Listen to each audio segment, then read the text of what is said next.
right, dynamic funds to this dynamic guy on a dynamic Friday. Mike Eppel, a little bit sunburned as we were talking about on commercial break. How are you?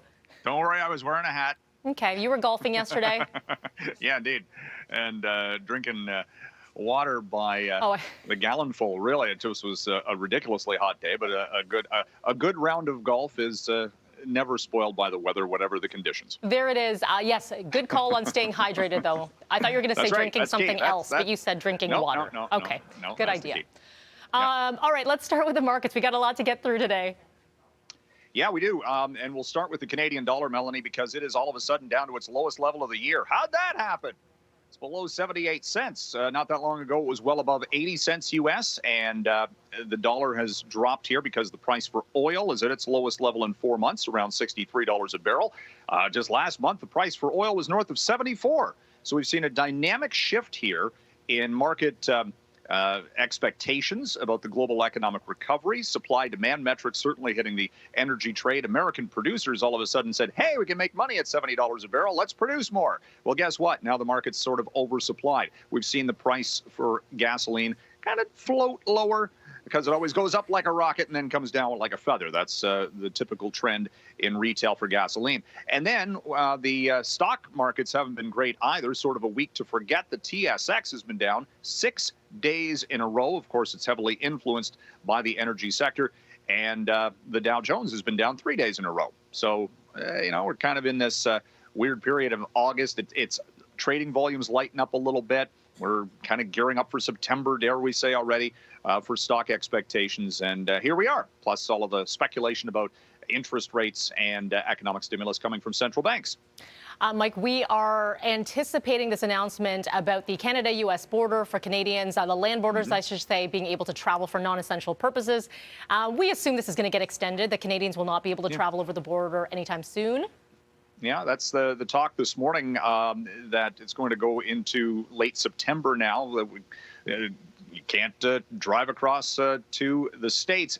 And, of course, we reopened on August the 9th for Americans coming north with double vaccination proof through the Arrive Canada app. A couple of theories here, I guess, Melanie, because they really haven't said why, other than, well, the Delta variant is, well, yeah, you've actually got more Delta variant outbreaks in the States than you do here, but I digress.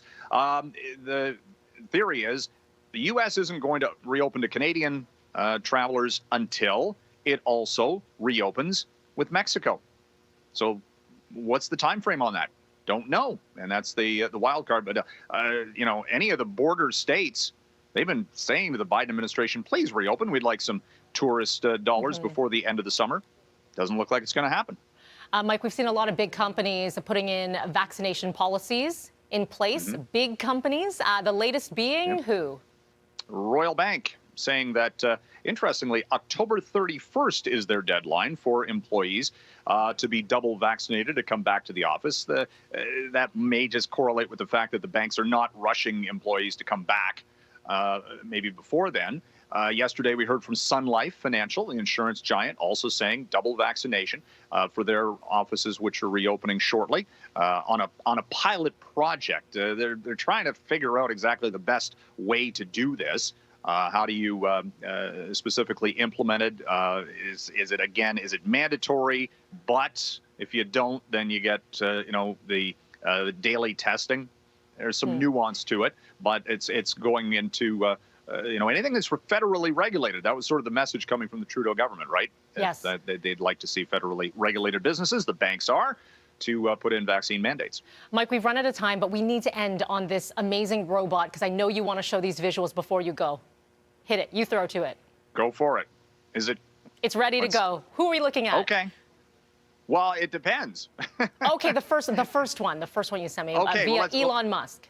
Elon Musk wants, I for one bow down to our future robot overlords. Yeah, he was talking about artificial intelligence, Melanie, and That's a robot? He wants to build, well, it's the schematic for a robot that he says can do mundane tasks and can be easily overpowered.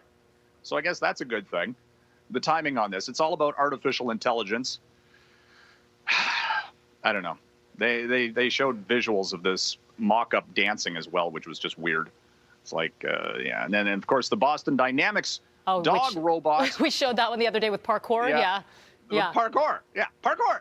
Oh, my Jumping around like Michael Scott and the boys in the office. There we go. Yeah. There it is. Yeah. Yeah. No big deal. Just running around. Okay.